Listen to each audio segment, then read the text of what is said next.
Сәлем достар, бүгін сіздермен үй жағдайында қысқа да сақтауға болатын мохито және де компот әзірлейтін боламыз. Ол үшін бізге 3 апельсин, 1 лимон, мята қажет болады.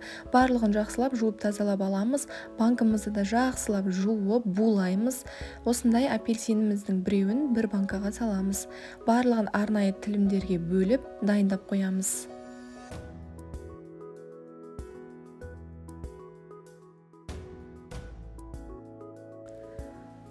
Лимонның ішіндегі дәнегін алуды ұмытпаймыз. Ол қышқыл дәм беріп, қысқа сақтаған кезде дәмі қышқылтым татып кетуі мүмкін. Сондықтан дәнектерін алып тастаңыздар.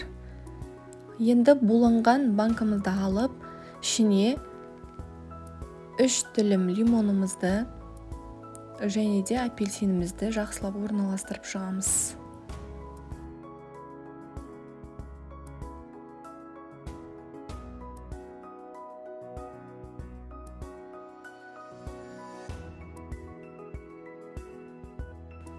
Енді кезекте мятамызды саламыз. Мятаны онша қаламасаңыздар, қатты көп қоспасаңыздар да болады.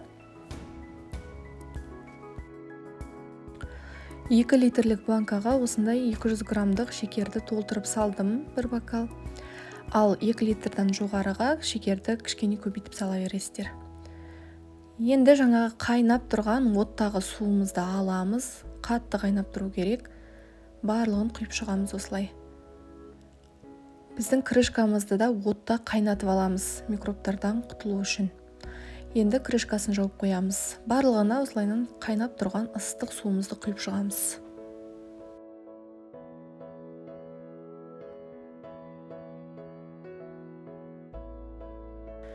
Таза крышкаларымызды да орналастырып, банка бұрағышпен жақсылап тұрып бұраймыз.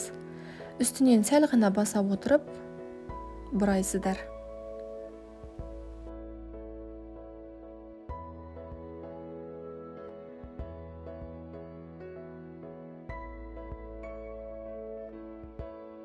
Барлық банкаларымызды осылайынан бұрап шығып төңкеріп қойып қоямыз.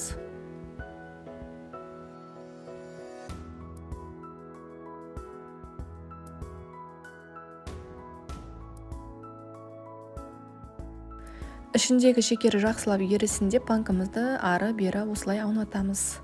Шекерді ертіп аламыз.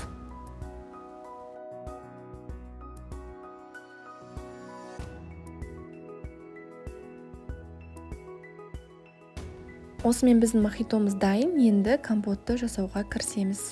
Ең алдымен барлық жеміс-жидектерімізді жуып аламыз. Менде алма, персик, жүзім, мята бар. Барлығын жақсылап жуып тазалап аламыз. Алманың ішіндегі қажетсіз жаңағы дәндерін алып тастаймыз.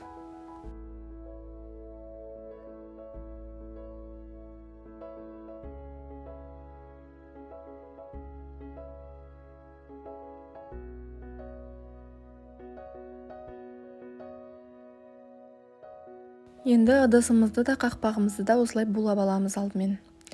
Жуылған жеміс-жидектерімізді сорттаймыз. Қарайған, шірігендері болса қоспаймыз. Буда тұрған ыстық банкілерімізді әкелеміз. Ішіне жеміс-жидектерімізді салып шығамыз. Персик, алма, жүзім және де мята.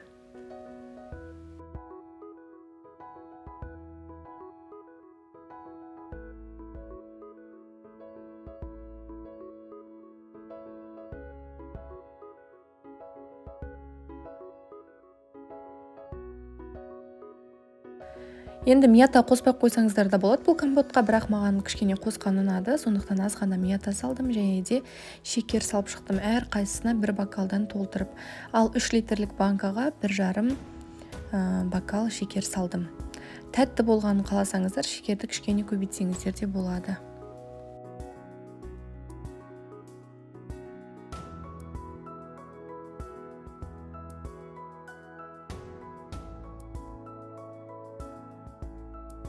Енді оттағы қайнап тұрған суымызды алып келеміз.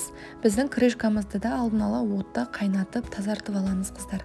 Барлығына қайнаған суымызды тез-тез құйып шығамыз. Крышкамызды жауып аламыз бетіне.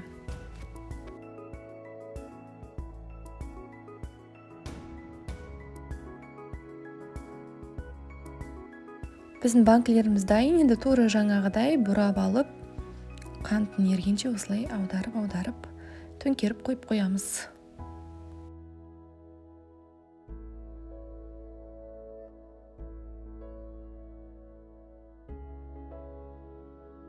Осымен біздің мохито мен компотымыз дайын. Қыздар, міндетті түрде жасап көріңіздер. Дәмін көрдік, өте керемет болады. Астарыңыз дәмді болсын. Сіздерге ұнайды деген сенімдемін. Ұнаса лайк басып, пікір қалдырып, каналыма тіркелуді ұмытпаңыздар. Сіздермен бірге болған Оспан Диана.